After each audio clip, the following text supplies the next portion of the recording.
Hello guys! What's up? Magandang hapon sa inyo lahat at welcome back na naman sa ating YouTube channel na Probinsya ng Raketera. For today's video pala ay magra-racket na naman enjoy raketera nyo. So ngayong araw na ito guys ay happy ang ating hapon dahil meron naman tayong mamasahin. At syempre, suki ko lang siya guys at babalik na namin siya sa kanila na gustuhan niya ako. So ngayon guys, samahan niyo ako sa aking journey sa ating pagra-racket. Let's go! Update! Okay, andito na naman tayo sa labas na ng bahay. So, nakalabas na pala ako ng bahay. Guys, yan yung bahay namin. So, kakalabas ko lang talaga sa bahay namin. Ayan, so happy ako. Alam niyo ba guys, kanina ay parang gusto ko nang matulog kasi nga masakit yung puson ko kasi nga meron tayong menstruation. Pero napag-isipan ko talaga na parang meron talagang mag-chat sa akin or mag-message for today kasi nga isang araw pa lang ito nag-chat at ay naku, hindi ko napuntahan guys. So ngayon, minimake sure ko man na napuntahan ko ngayon kasi gusto ko. Hi te! So yung mag-racket na naman. So yan yung aming kapitbahay. So napag-isipan ko na hindi mo na ako matutulog at iintay ko baka may nag-chat. At yun na nga, tama, tumpak talaga ako dahil nga ay nako, may nag-chat. Kaya ngayon, eto na guys, naligo na ako. Nakapag-OOTD na tayo ng simple lang kasi dito lang naman na malapit sa amin guys. Hindi naman masyadong kalayuan. So, ito pala yung ating OOTD for today. Yan, walwalan type kasi para fresh. So tara guys, let's go. Samahan nyo na ako dahil kailangan ko nang magmadali. So maglalakad lang tayo guys kasi malapit lang naman. Para mas madali. So, tara guys, let's go. Whew. So ayan na, kalabas na ako dito sa may amin. So tara guys, let's go, go, go. So shortcut lang tayo guys para mas madali yung ating buhay. O, diba, sino ka dyan? O. Tara guys, bye. So ito na guys, update ko din sa inyo guys. May nagbigay pala sa akin ng bracelet. Ito siya, beads na bracelet. Salamat para shoutout sa iyo, te. Salamat sa pagbigay ng bracelet mo. I love you so much. Guys, nagbabalik ang inyong probinsya ng Raketera. So ito na guys, malapit na tayo sa patutunguhan. Syempre, kailangan natin magmadali. At ito pala guys, meron kaming chapel dyan. Ayan yung chapel namin. Simbahan niya na Katoliko.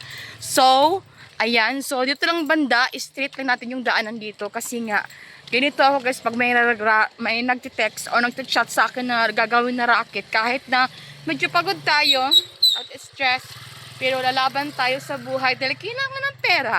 Alam niyo naman guys, hindi talaga tayo magiging happy at kompleto yung araw natin kapag walang pera. Di ba totoo yun guys?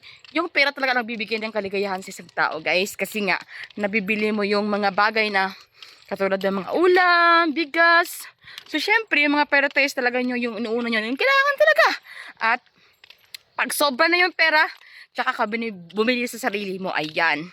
So, ganyan yung tip ko. So, halos wala tayong tulog, guys. Ayan yung mata natin. Pero laban Japan kasi nga, hanap buhay to. Ang init, guys. Pero, tara, samahan nyo, guys. Malapit na. Kita mo ba yung may sasakyan dyan na puti? Ayan.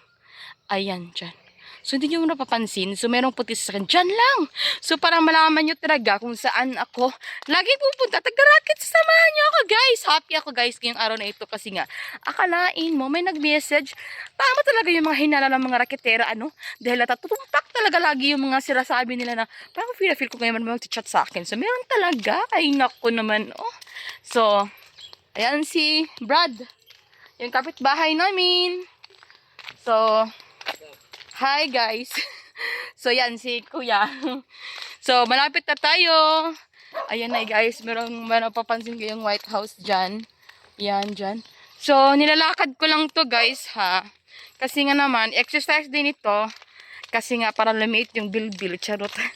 Actually guys, meron na akong binabalak na mag-exercise or mag-ehersisyo para talaga slim talaga ako, sexy. So, mag-a-update na lang ako sa inyo guys pag magagawin akong exercise. So, dapat talaga may music para tuduhataw. So, ayan na guys, malapit na etch. Ayan na. Kita nyo yan guys? Pak, yung masasakyan na puti. Diyan tayo pupunta, dyan lagi ako nag-racket kasi nga alam niyo naman guys, hindi mabubuo ang araw ni tatay kapag walang masahe. So masahe lang na simple guys, hindi lang yung hard kasi nga medyo matanda na si tatay. Kaya slowly lang but surely, diba? Sino ka dyan? So, pupuntahan ko dito una si Auntie Loy. Si Auntie Loy kasi yung laging sumasama sa akin kapag may racket ako dito. Kasi kapitbahay lang naman sila. Para for sure na wala talagang duda lahat ang mga bagay-bagay. Magsama ka ng kaibigan sino ka dyan. Baka naman yung mga, mga isipan nyo, marumi na naman ha. Tanginan nyo. Mga ganyan guys, dami nila yung trabaho natin, hindi ito kalukuhan. O, diba? Sino ako dito? So, ito na guys, yung bahay ni tatay. Ayan ha. So, dyan, yan. Yung bahay, yan. Tuturo ko sa inyo. Yan. Yan yung bahay ni tatay. So, tara, pasok tayo. Ito yung gate ni tatay dito. So, napapansin nyo may gate dyan. Ayan. So, tara guys, pasok tayo. Let's go.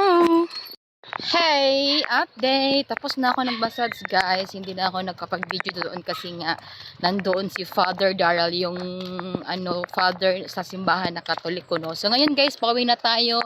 At yun lang muna yung aking for today guys kasi nga busy-busy yan si Indira Katiran ninyo. Bye!